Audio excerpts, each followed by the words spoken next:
Hey guys, it's Brittany. Welcome back to UnderTheRadarBooks. Today I'm going to be doing my Genrethon wrap-up. And the first book that I finished reading Genrethon was one I had already started, and that was In a Dark, Dark Wood by Ruth Ware. And I finished this on the first day of Genrethon, so last Sunday. And it is a thriller about a young woman who reconnects with her old best friend and gets invited to her bachelorette party. And her and a couple friends go out to this house in the middle of nowhere, and some very mysterious things start happening, and it's definitely a thriller. The writing was okay. It wasn't the best writing that I've ever read. It was definitely a quick read for me, and I did enjoy it, so I gave it 3 stars. Next, I read The Long Way to a Small Angry Planet by Becky Chambers, and like I said in the live show, if you guys watched that or not, this was such a wonderful read for me.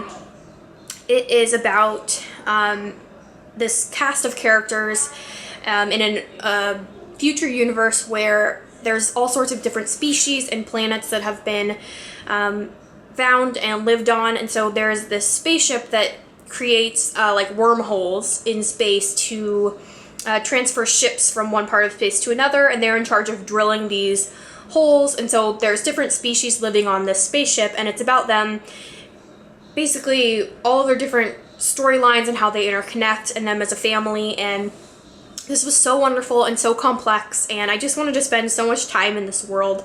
I got so attached to the characters and really loved them, and I gave this 5 stars easily. I would pick it up right away again and reread it. It was wonderful. So I'm not a big sci-fi person, so if you're questioning where to start, this is a great place to start with sci-fi. It's very accessible and so much fun, and I cannot wait to read the second in the series that comes out shortly.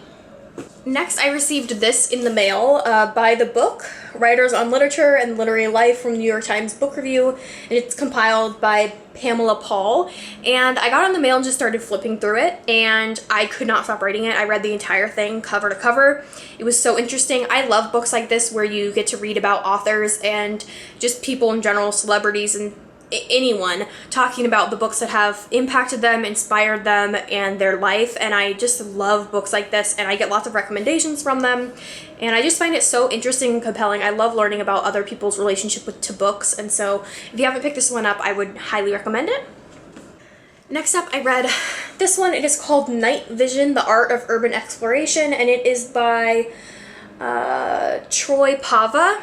And urban exploration is where people go to abandoned areas, abandoned buildings, abandoned cemeteries, things like that, and photograph them and explore them. And I've always found that so fascinating, just to visit places that are no longer inhabited by humans and how they have changed and how different they are. And I just find it really fascinating. So I've read a lot of books, and this is more a photography book than anything. There's not too many words, just pictures with, you know, a description of where it is. But the photographer does some really interesting things with light in this one that I have never seen before. He does a lot of photography during the twilight hours, so there's interesting play on light and color, and I found it very fascinating, interesting. I gave it 3 stars in the end. There was nothing that really wowed me, I guess, about it, and I've read some other books on this subject that I liked more. Next, I read this poetry collection called Instructions for Killing the Jackal by Erica Wright.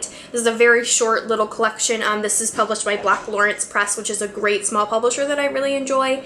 And this poetry collection deals a lot with coming of age and almost like Southern type feelings and values and stuff. There was a couple poems that really stood out to me that I absolutely loved. There was 2 poems that were probably 5 stars, but the rest of it just fell really flat for me. I found it very forgettable, and they kind of blurred together. So this was my lowest rating of Genrethon. This one I gave 2 stars. Next up, I read a middle grade graphic novel, which is called Anya's Ghost by Vera Brosgol. This is about a young woman who is kind of exploring the woods and walking around. She ends up falling into a big huge hole, and she finds a skeleton at the bottom, and she meets the ghost of the skeleton girl, who is from the early 1900s, and they befriend one another, and things get a little bit sinister as time goes on. I gave this one 3 stars as well. The artwork was just okay. It's very cartoony, which is fine, and I think it fit the age level and the content quite well, but I definitely wanted a little bit more than from the story. It went a lot darker than I thought it was going to be, which of course I enjoyed because I love those kinds of things, but it had some good messages behind it. So I think it would have been a lot more powerful to me if I would have read it when I was younger, because it talks about just, you know, being yourself, trying to fit in, and the difficult things that we go through when we're in high school. And so I do think it's very good for a younger audience, and I would highly recommend it to anybody if they want just a really quick and enjoyable read. Definitely one to get from like the library, I think. And the last thing that I read, which I actually finished last night, which was the last night of Genrethon, was Wink, Poppy, Midnight by April Genevieve Tulchuk, and I loved this so much. It's really hard for me to try to put into words how much I enjoyed this and why I enjoyed this, but this book follows three main characters, Wink, Poppy, and Midnight. They're all very, very different. Midnight is a young boy whose mother and brother have decided to move to Paris and kind of leave them behind, and him and his dad have stayed in their small town. They've moved to a very old house, and then living right near him is Wink, who is one of 7 children.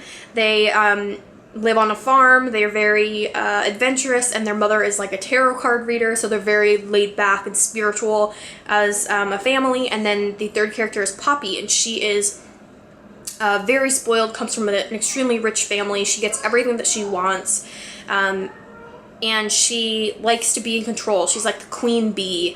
And these 3 characters' lives intersect in so many different ways. And this book is so magical in the fact that you don't know whether the things that are happening are magical, supernatural, if they're actually just real and there's some weird circumstances to them. And I just found this so addicting, so wonderful. I really love the writing style. It kind of reminded me of like a cross between We Were Liars by E. Lockhart and The Brave and Beautiful Sorrows, or The Strange and Beautiful Sorrows of Ava Lavender. Like together they had elements of both of those things in them, which I really, really enjoyed, and both of those I gave 5 stars. This is also why I gave this one 5 stars. But if you're looking for a new YA book, I really, really recommend this. And you know I don't read too much YA, but I just had a great time reading this, so highly recommended. So that is all the books I read in Genrethon. I thought I did pretty well. I think it's 7 total, all of them in different genres, so I think that that is awesome. I know you guys did really well as well. If you haven't told me what you have read, please leave me some comments down below and let me know how you guys did for Genrethon, and if you enjoyed it. We're contemplating doing it biannually, so let us know. The next one would be in October if you guys want to participate in that, or if that sounds fun. And thank you again so much for everyone who participated. We had the best time, and it was so much more successful than we had planned it to be. So thank you, thank you, thank you for participating. We love all of you so very much. And until next time, happy reading.